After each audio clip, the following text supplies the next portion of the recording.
Welcome to Sports Spectrum, the sports and faith podcast that brings Jesus back into the conversation. Here's your host, Jason Romano. Welcome, everyone, to the show. My name is Jason Romano. We appreciate you tuning in to the Sports Spectrum podcast. As always, you can subscribe, download this podcast on iTunes, Apple Podcasts, Google Play, Stitcher, Spotify, everywhere podcasts are found. We appreciate you downloading and subscribing and listening. It means a lot. We've gotten so much feedback from so many people who have listened to this podcast, letting us know about the stories on the intersection of sports and faith. So we appreciate you. You can always email me, jason@sportspectrum.com. And we want to encourage you to go to sportspectrum.com, our website. Content daily posted, including articles, daily devotionals at 6 a.m., first-person stories, really great content there on the intersection of sports and faith. And we also want to encourage you to subscribe to the Sports Spectrum magazine. It is the holiday season.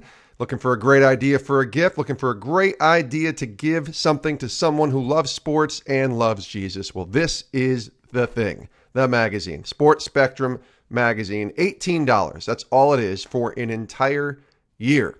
$18, you get 4 issues of the Sports Spectrum magazine, our quarterly magazine. You also get a bonus issue and a couple of special edition issues throughout the season.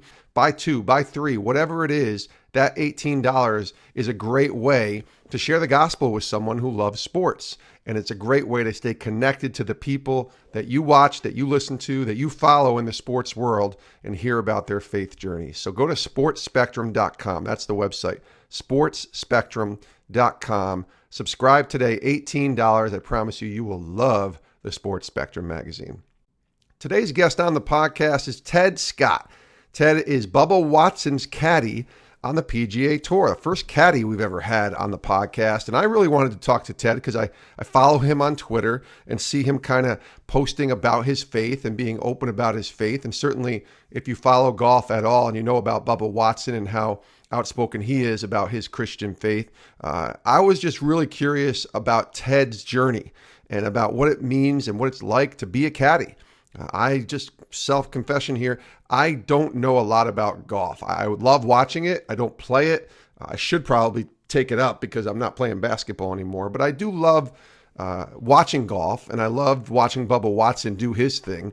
And Ted's right alongside with him on every tournament that Bubba plays. And Ted's been a caddy now for 18 years and worked with such golfers as Fred Funk, Grant Waite, John Cook, and Paul Azinger before finding and partnering and working with Bubba Watson. Now been 12 years since 2006 that Ted and Bubba have been together. So on this episode of the podcast, let's learn the journey of what it means, what it's like to be a caddy on the PGA Tour from Ted Scott, and then hear about his faith as well in Christ. Take a listen. Ted Scott, PGA Tour caddy, Bubba Watson's caddy here on the Sports Spectrum podcast. Welcome, Ted.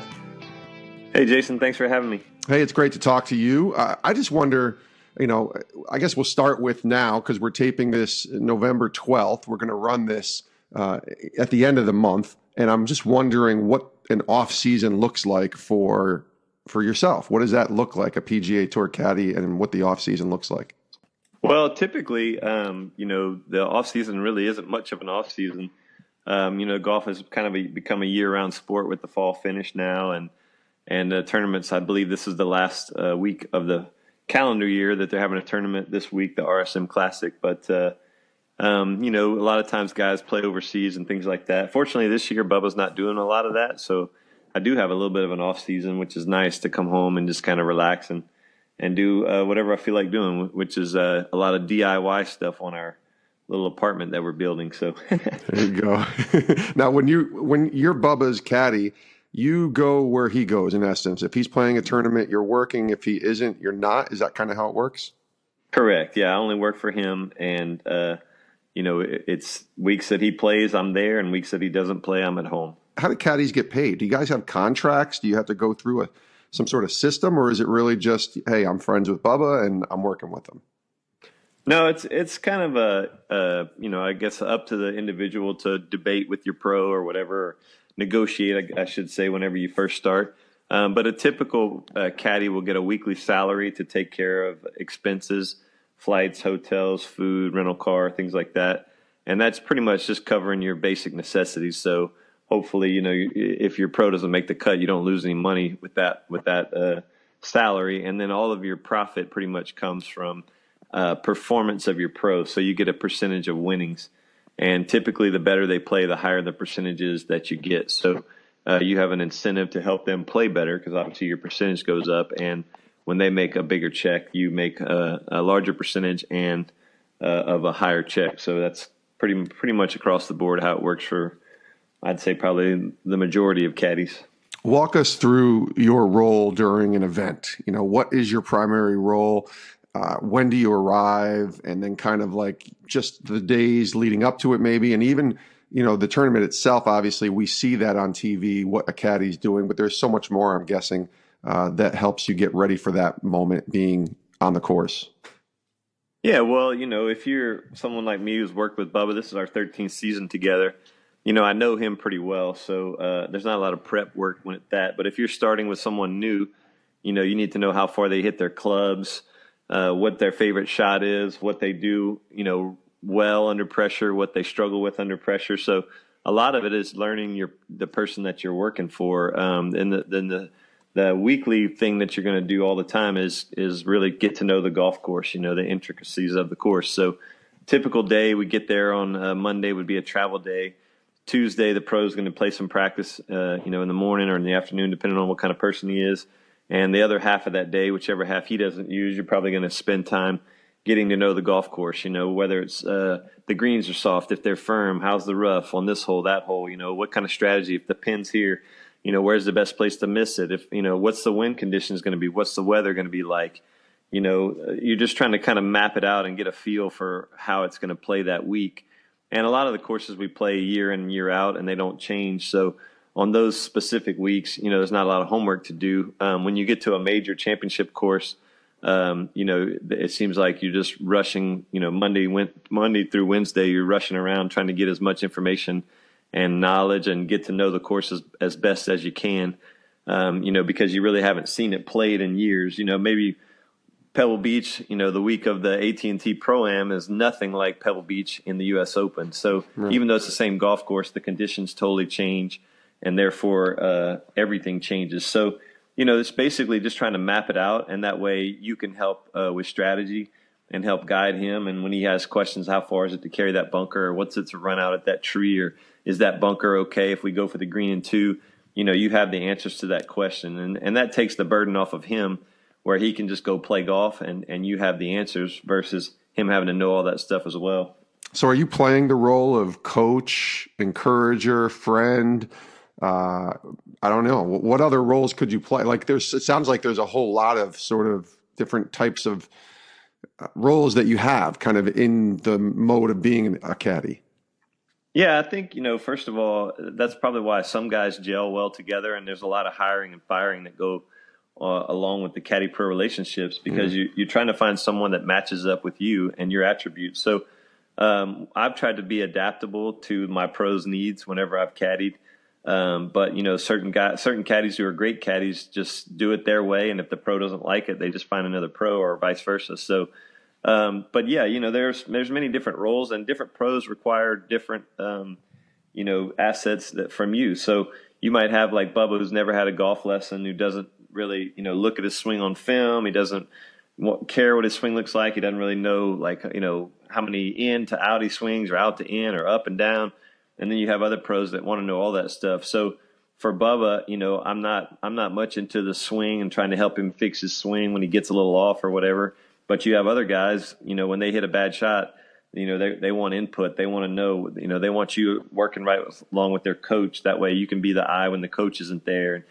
So it's just trying to fill those gaps. And that's the biggest thing, whatever the role is, it's all about filling gaps, and that's the difficulty, Ted, let's talk about your journey and growing up and what life was like for you as a kid. Was golf always a part of your life? What was life like as a kid growing up for you?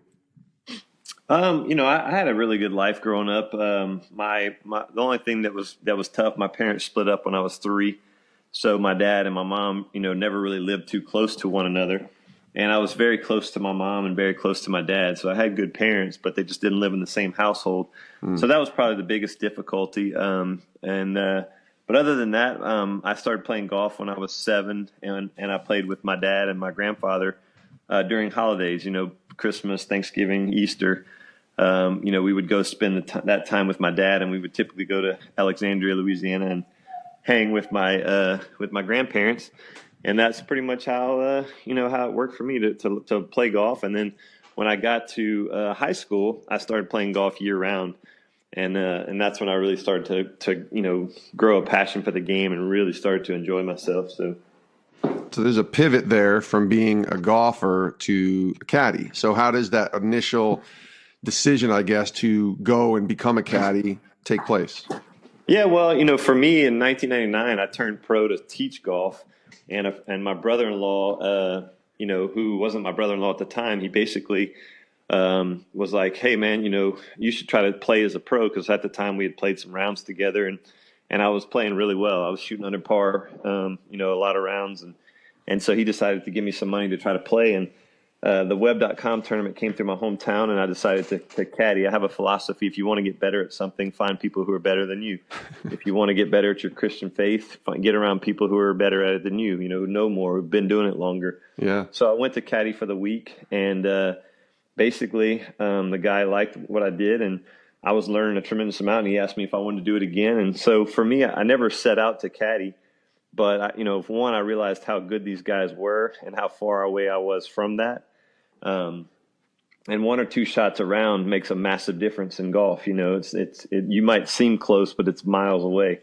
And so that was kind of the first thing. And then whenever I got engaged and got married and started having kids, you're thinking about how can I provide for them, and trying to make it as a tour pro is a feast or famine business. But I had a guy that was doing well, caddying, so I just decided to stick with that. So that's how I transitioned. But the story is very unique for you'll never get a generic, one answer. Everybody's going to have a totally different story of how and why and when. Jordan Spieth's caddy was a math teacher, and Jordan Spieth played in the U.S. Junior Open in his hometown, and he basically that's how he got hooked up. And when Jordan got on the tour, he called this math teacher up, and he became one of the top caddies. So it's there's just so many great stories and many ways to kind of get into this business, but it's a difficult business to tap into, and it can be a very difficult business to do. I've got several very close friends that struggle financially, and they've been caddying for years because it's hard to find that person that plays consistently well year in and year out. I got to imagine it's a grind as well, because you're traveling every week, and you mentioned you're a husband, you're a dad. What is that balance like, or is it just impossible to have a balance there, because you've been doing this a while, so obviously something's working, but tell me about that role as well and traveling every week. Well, number one, my family comes first, and I've told my wife many times, and she knows this, that if any time that she wants to turn this business off, she has the key to the light switch, so to speak. And yeah. And I tell her, look, if it ever gets to be too much, you just say the word and I'll find something else to do. I'm not worried about that. We'll figure it out. So she knows that. So first of all, just her having that comfort to know, hey, she didn't have to feel bad or whatever. But the other thing for me, it's a blessing, is that Bubba doesn't play a lot of tournaments. The average guy probably plays, close to 30 weeks a year. So you're gone, 30 weeks. But the good news is you have those 20 weeks you're completely off. Bubba typically plays about 23 to 24, so not quite half the year. So I live in an area that's oil field related, and a lot of men work 7 days on, 7 days off, or 14 days on, 14 days off. So it's very common around here for men to be gone for a week, come home a week, or gone 2 weeks, come home 2 weeks. So it's sort of like that type of job. So that helps, that my wife has other people in the area who are dealing with a similar thing. But, I actually sat down one time and weighed it out. And if you go from an 8 to 5 job, I actually get to spend more time with my kids than I would if I had an 8 to 5, but I just don't see them every night. So that's extremely difficult to not, tuck them in every night or, go to every ball game. But when I am home, I have the freedom to pick them up. I can go to school, have lunch with them, take them to the game. And if it's during the off season, like last year, I was able to actually coach my daughter's basketball team, which was a blast. So there's a lot of great benefits. And it's like anything, there's good and bad to it. You just have to weigh it out and make the best decision that's right for you. Ted Scott is our guest here on the Sports Spectrum podcast, Sports and Faith. That's what this podcast is about, the intersection of sports and faith. So let's learn about your faith journey, how you came to know Christ as your Savior, and the moment you said yes to the Lord. Take us through that. Sure. Well, going back to growing up, I mean, we went to church here and there, and I was taught about God, but God was more of a crutch, that you put in the closet. And if you break your leg, you break out the crutches, and then you use the crutches until your leg's fixed and you put them back away. And I didn't really, know the Bible, didn't read the Bible much. And basically, I always believed in God. I celebrated Christmas, Easter, but, didn't really know what the gospel message was. So anyway, when my brother-in-law, the guy who sponsored me, he wasn't my brother-in-law at the time, when he, started sponsoring me to play pro golf, he was a Christian, and he was telling me a lot about Jesus and different things. And I was like, yeah, cool, man. I love God. And, yeah, Jesus Christ, perfect, So he introduced me to my wife, and we started dating. And I remember I asked her to marry me, and about 3 days later, we stayed up all night talking about God. She had grown up in church. So she knew a lot about, the Bible and what it said about salvation and whatnot. So anyway, that Sunday we went to church with her parents, and the pastor made the call to the altar where, you can go up and receive the Lord. And she went up, and I was like, where's she going? Because we had this long talk about God 2 days before. Yeah. So I thought, well, I guess I better follow her. I don't know what she's doing, but I think I need to do this. So I followed her up there. And it was pretty funny. The pastor actually said he prayed with her first, and then he came over to me and he said, "What are you doing up here?" And I said, "I don't know." He said, "I kind of figured that you had that look on your face, and this is why everybody's singing, oh, to Jesus." It's kind of funny. So he goes, "You need to go sit back down." I'm like, "Wow, this is the longest walk of my life." And he said, "We need to set up a meeting, and you can answer your questions." So that's what happened, and I actually went that Wednesday and had a meeting with him and asked him all the hard questions that people have in their own head and that aren't answerable. And he turned to the scriptures, and he basically read every answer to me. He didn't say, this is his opinion. He said, this is what the Bible says about this. So that day I got on my knees and prayed with him to accept Jesus into my life. And then my wife and I got premarital counseling, biblical counseling. And that was in September of 2002 that, I got saved. And, it's been a real awesome journey ever since. We've been married since January of 2003. And, I can't say enough about, what it's done for me in my life. People think a lot of times think, well, if you become a Christian, God's just going to make everything easy for you. And that's not the case. But, having the God of the universe, the creator, on your side just makes things a lot easier to deal with. And the principles of the Bible are something that when you use them, you can see it manifest in your life. And a lot of people who aren't even believers, believe in biblical principles and apply them. And when you see that in someone's life, that that's the truth, and you can see the blessing that comes from that. I'm always able to teach my kids, hey, treat others the way you want to be treated. When they treat somebody poorly, I'm saying, hey, what would you feel if they did that to you? And they go, wow, I don't like that. I said, well, don't do that to them. And that's, there's just so many cool things like that, or money or finances, marriage. Don't let the sun go down on your anger, so don't go to bed angry. Forgiveness, don't hold a grudge. I mean, just there's so many great things that I've been able to apply to my life that makes my life a lot better and enriches my life. And the best part is knowing that, either you believe it or you don't, but, heaven and hell, whenever we die, you're going to one of those two places. And my belief is that hell's a real place. Yeah. And my belief is that Jesus Christ paid the penalty for my sin on the cross, so I don't have to go to that real place. I can go to the other real place, and that's heaven. So, it's been amazing, and I'm super thankful, and God's blessed me in ways that I can't even imagine. I pinch myself all the time. Let's talk about the story, Ted, of how you and Bubba came together. Tell us about how that started. You started working with him in 2006. Tell us about how you guys came to work together. Yeah, so I was working for Paul Azinger in 2006, and Bubba, that was his rookie year. So he started out in January in Sony Open with his caddy that he had from the time he had turned pro. And about middle of the year, I split with Paul Azinger, and he split with his caddy. And I had never met Bubba. I didn't really know much about him other than he hit the ball far. And Ben Crane knew Bubba through the PGA Tour Bible study, and I knew Bubba through the PGA Tour Bible study. But oftentimes rookies don't get in the same tournaments as veterans. So when I had been to the Bible study, I didn't see Bubba because he might not have been at that tournament and vice versa. So we really hadn't run into each other. And when we split, Bubba was looking for a new caddy, and I was looking for a new pro. And Ben Crane called me up and said, "Hey, I got a guy that I think you'd work well with. He's a believer, and I think you guys could have a trial run. Are you interested?" And I said, "Sure." But we were getting ready to have our first kid, so Bubba said, "Hey, I'm ready for you to come to work this week." And I said, "I can't work for 6 weeks. If you can't wait that long, that's fine. But my family comes first. I want to be there for the birth of my first child." And so he was like, "Yeah, that's cool." So he gave me a 2-week trial run, and we started off at the Deutsche Bank, which is Labor Day weekend. And then we went to Canada for our second week, the 2-week trial run. And we finished 11th and 12th, and he gave me the job. So that's how it all came about. Did it help that he was, I know you guys said you met or at least had acquaintances in the Bible study. Did it help that he was a believer and you were a believer? Was that part of the decision-making process, you think? For him, he's the employer. So, it's ultimately up to him, obviously. Right.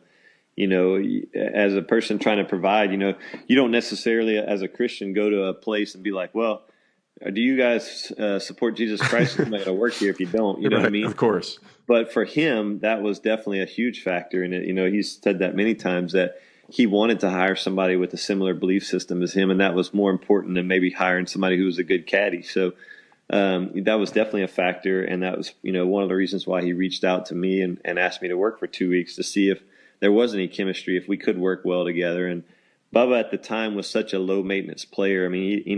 His other caddy wasn't doing much. So he didn't really have any expectations. The first day on the job, he told me, "All I need you to give me is the yardage, and that's it." And, that was a big part of him, just not really knowing that there's other ways that he could be helped on the course. So, there was definitely benefits to both of us working together. I was able to bring some experience that I had learned from my other guys. And, he had a tremendous talent, and, he was raw. And so, it was a great relationship from the beginning, and I believe it was God ordained.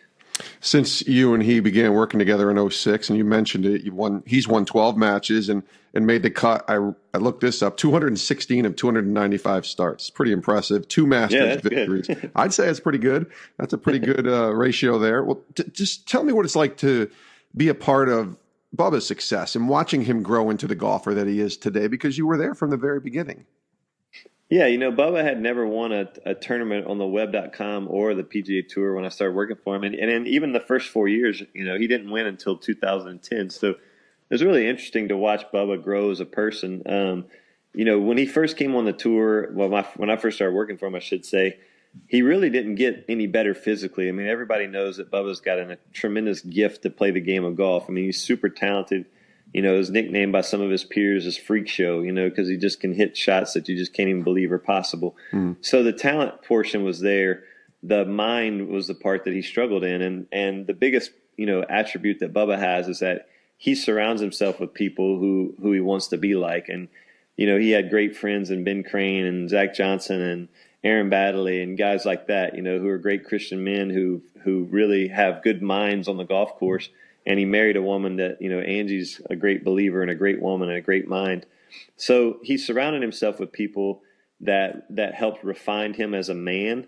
And, Bubba was very rough as a person in the beginning, just from his background and stuff.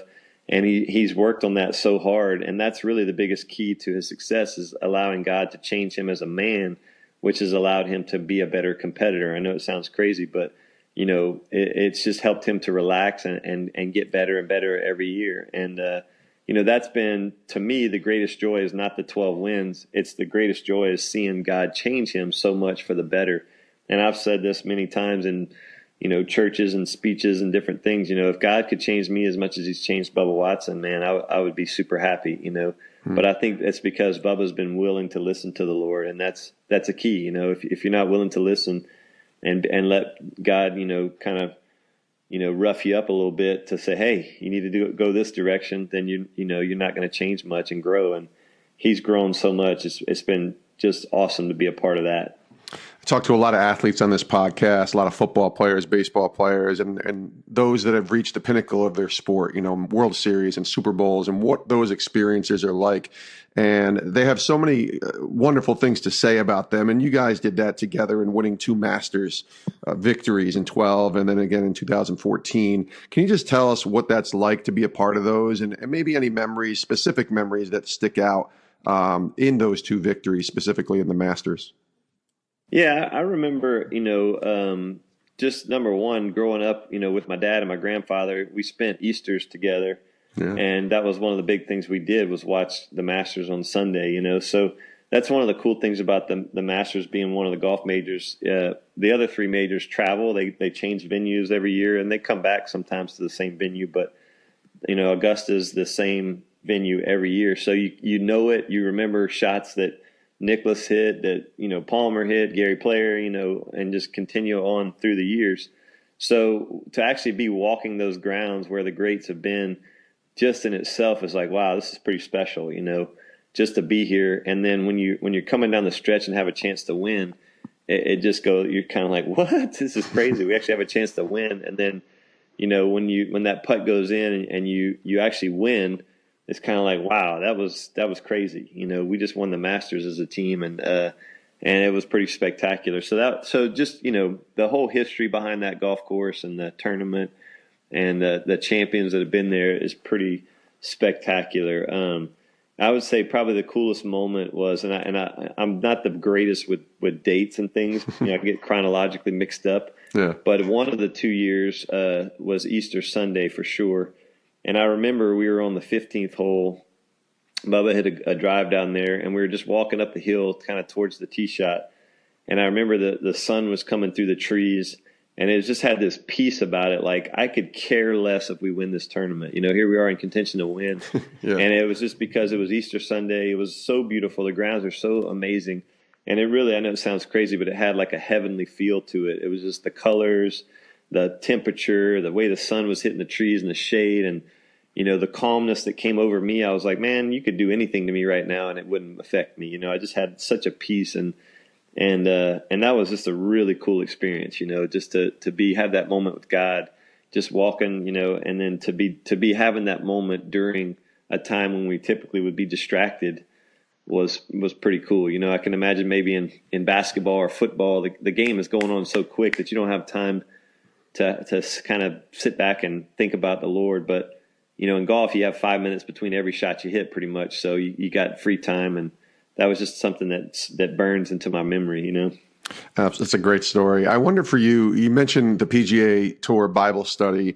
Is that, in the essence, what faith looks like on the tour each week for you? Obviously, being around with Bubba, you guys can encourage each other as well. But how does Ted Scott stay grounded in the Lord during a long PGA Tour season?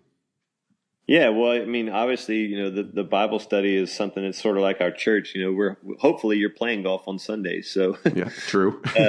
So if you are, you're not attending church, and so it's just a way to have fellowship, to hear the word preached from a preacher, and just kind of keep hiding the word in your heart. And then the iron sharpens iron, so you get together and you comment about it and talk about it, and there's some great men who have really poured into me and Bubba, as well, not just during those nights, but there's some pastors that come out there and walk a few holes in the practice round and just, ask you how your life's going and how can they pray for you. And then other than that, the Bible commands us to have fellowship with one another. So like I said, I try to be in the world, but not of the world. So the people I try to room with, the people I try to stay with are people that can influence me and I can influence them. And the more I do that, the better my walk with the Lord gets, And so it's mainly just trying to fit that in, Have you had opportunities? I know you said you speak, but just opportunities to maybe share your faith and then watch others kind of begin a walk with the Lord in their own way. Is there any kind of stories there or opportunities you've seen over these last 16 years or so? Yeah, my favorite story on the tour was Paul Azinger actually let me go. And, it was kind of like, whoa, and I'm about to have my first kid. And I was rooming with a guy that I didn't know really well at the time. I was like, I like this guy. I'm going to room with him. It was like a first time staying together. And he was in a full out panic because his wife was about to have their first baby. And he's in a panic for me. He's like, what are you going to do, man? You don't have a job and you got a baby coming and all this stuff. And fortunately we had premarital counseling about finances and to be like the aunt and store it for the future. So I was very, aware of that. And I wasn't stressed financially because we were living under our means and had stored up for several years. But I just said to him, a scripture came to my heart and I said, basically, the Bible tells me that God shall supply all my needs through his riches and glory in Christ Jesus. And that's in Philippians, I think 4:19. And he was like, wow, man, it's like you trust in God's going to provide for you. He wasn't a Christian. I'm like, yeah, I'm not even worried about it. I don't know how, but he promises me that he will provide for my needs. And so he ended up a couple months later, he got let go by his pro. Like I said, it's a very common thing on the tour. And I ended up getting hired with Bubba, and here we are having all this great success. And about 2 years go by, and he can't find a job because, like I said, it's hard to get a job caddying.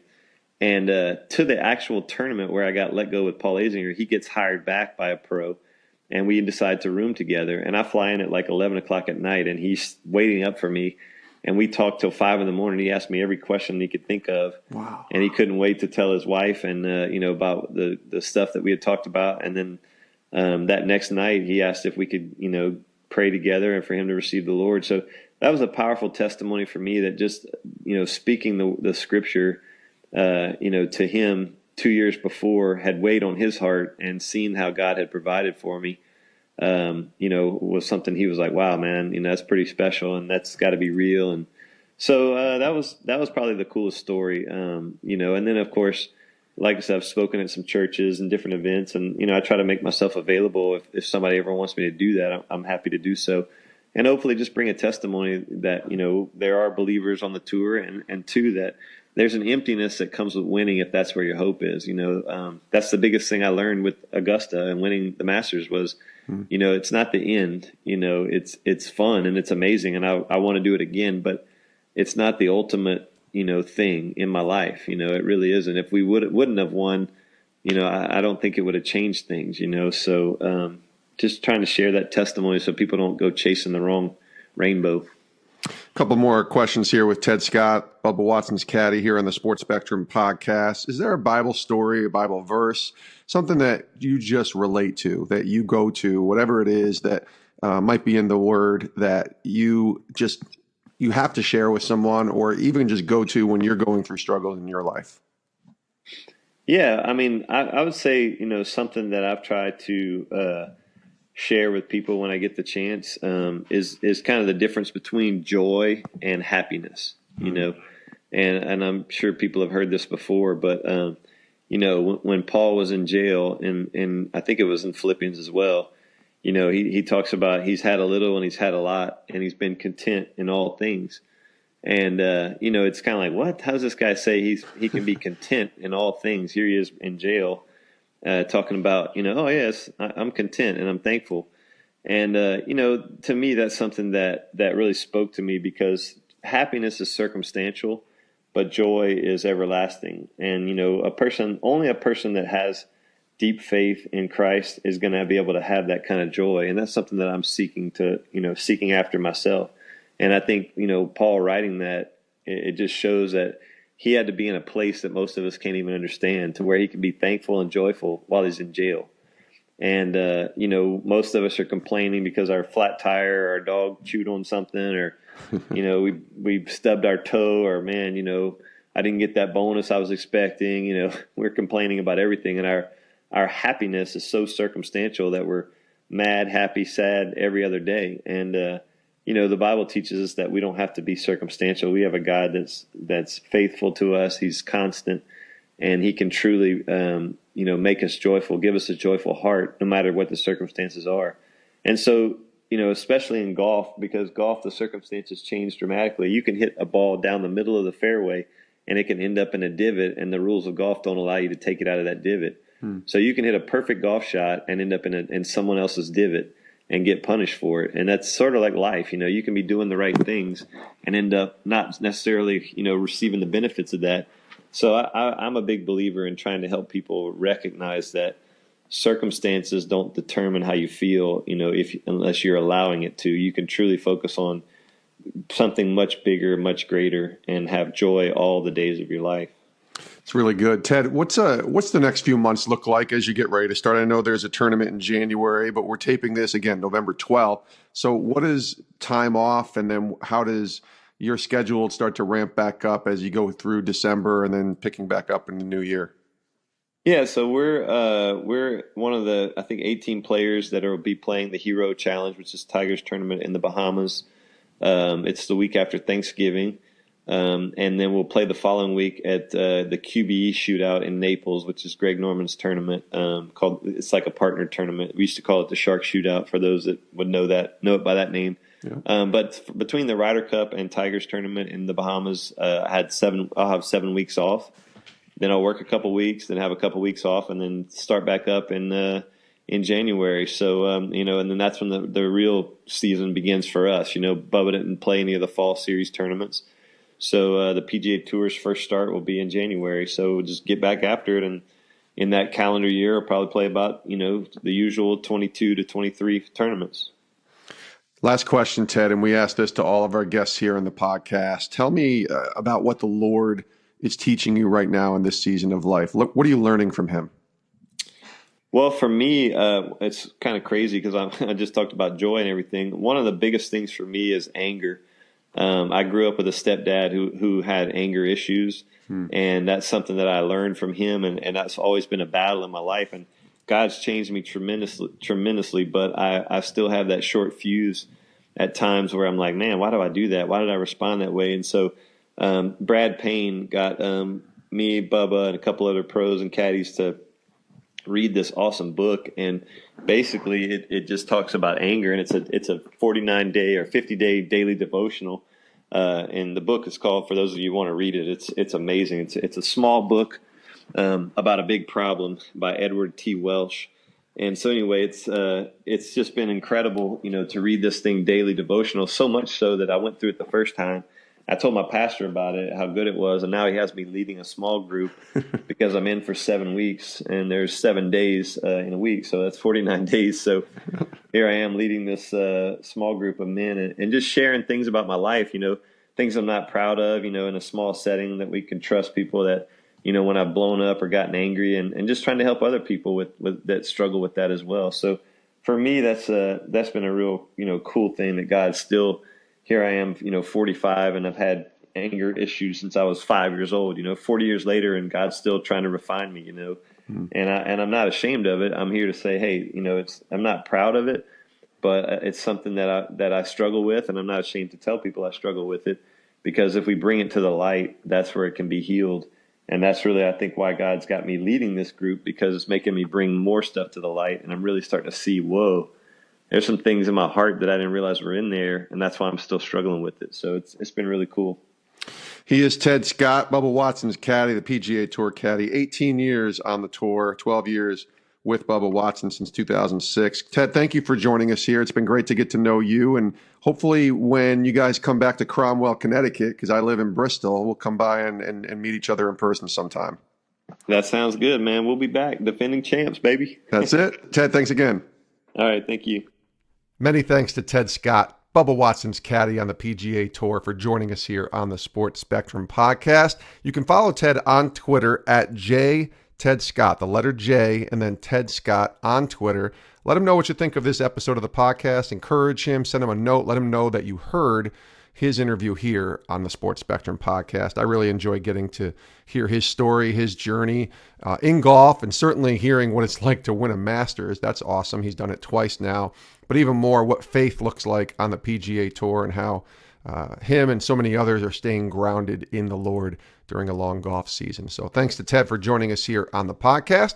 We also thank you for listening. You can follow us on Twitter, Instagram, and Facebook at sports_spectrum. You can also reach me via email, jason@sportspectrum.com. And again, I want to encourage you guys, it's the holiday season. If you're looking for a great gift idea, consider the Sports Spectrum magazine. It's a really great magazine. Our guys, John and Aaron, put together an awesome tool to hand out, whether it's at men's ministries or youth events or church setting or a sports team, whatever it is, it makes a great gift. It's $18. That's it. $18 for an entire year, and you get 4 issues of the Sports Spectrum magazine, our quarterly magazine, plus a welcome magazine, thanking you for joining us and being a part of the Sports Spectrum family. Again, $18 for an entire year.